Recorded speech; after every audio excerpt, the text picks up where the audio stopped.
Halo semuanya, selamat datang di ulasan kita kali ini. Hari ini kita bakal ngebedah sebuah topik yang jujur aja, sering banget kita dengar tapi mungkin jarang benar-benar kita resapi. Khusus di momen Hari Pendidikan Nasional ini, kita nggak bakal sekedar ngebahas soal deretan angka di rapor atau cara dapat ijazah ya. Enggak, kita bakal bahas sesuatu yang jauh lebih esensial.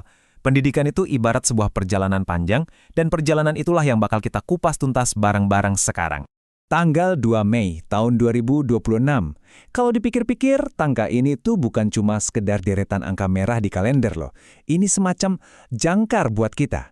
Bayangin aja, setiap tahun pas kita sampai di titik ini, kita kayak diajak buat pause sebentar dari rutinitas harian yang padat, terus mikir, sebenarnya buat apa sih kita repot-repot mendidik diri sendiri? Apa ujungnya? Peringatan di tahun 2026 ini ngebawa satu pesan inti yang super awet sepanjang zaman soal waktu dan gimana kita sebagai manusia itu terus berproses. Nah, ngomong-ngomong soal proses, ada satu pepatah Arab kuno yang, wah ini indah banget sih maknanya. Dengerin ya. Utlubul ilma minal mahdi ilal lahdi. Artinya, tuntutlah ilmu dari buayan hingga ke liang lahat. Coba diresapi sebentar kata-kata itu.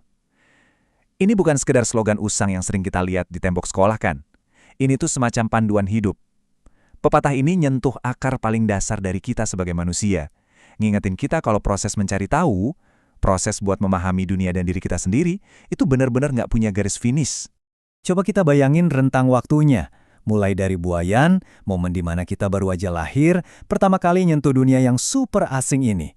Terus membentang panjang sampai ke napas terakhir kita di liang lahat. Poin pentingnya tuh di sini. Ruang kosong di antara dua fase ekstrim inilah yang ngebentuk keseluruhan hidup kita. Dan pendidikan atau pencarian ilmu pengetahuan itu ngisi setiap detik dari perjalanan panjang tadi dengan cara yang indah banget. Jadi sejak detik pertama kita buka mata, sebenarnya kita tuh udah masuk ke dalam ruang kelas raksasa yang namanya kehidupan. Terus, apa dong makna praktisnya buat kita sekarang? Simpel sih, intinya ada di satu konsep fundamental. Belajar seumur hidup. Ini ibarat perintah tak tertulis buat terus belajar tanpa peduli batasan umur. Apalagi di era modern kayak sekarang ya, di mana dunia dan informasi itu berubahnya cepet banget. Belajar itu bukan cuma kewajiban filosofis lagi, tapi udah jadi kunci mutlak buat kita survive dan beradaptasi. Mau umur kamu 5 tahun, 25, atau bahkan 85 tahun, yang namanya rasa ingin tahu itu pantang pensiun. Konsep ini benar-benar ngedobrak pikiran lama yang anggap kalau belajar itu cuma terjadi di dalam gedung sekolah formal. Padahal kenyataannya, belajar itu eksplorasi dinamis yang terus jalan berbarengan sama detak jantung kita. Jadi, setelah kita ngobrol panjang lebar ngebedah materi hari ini, ada satu pertanyaan krusial yang mau nggak mau harus kita tanyain ke diri sendiri. Udah siap belum sih kita buat terus ngerangkul proses belajar ini sampai akhir hayat nanti? Siap nggak kita ngejaga rasa penasaran ala anak kecil, tapi dibaringin sama kerendahan hati buat sadar kalau besok pasti bakal selalu ada hal baru buat dipelajari? Bawa pertanyaan ini ke kehidupan sehari-hari kamu ya. Teruslah bertanya, teruslah nyari pemahaman baru, dan yang paling penting, teruslah belajar.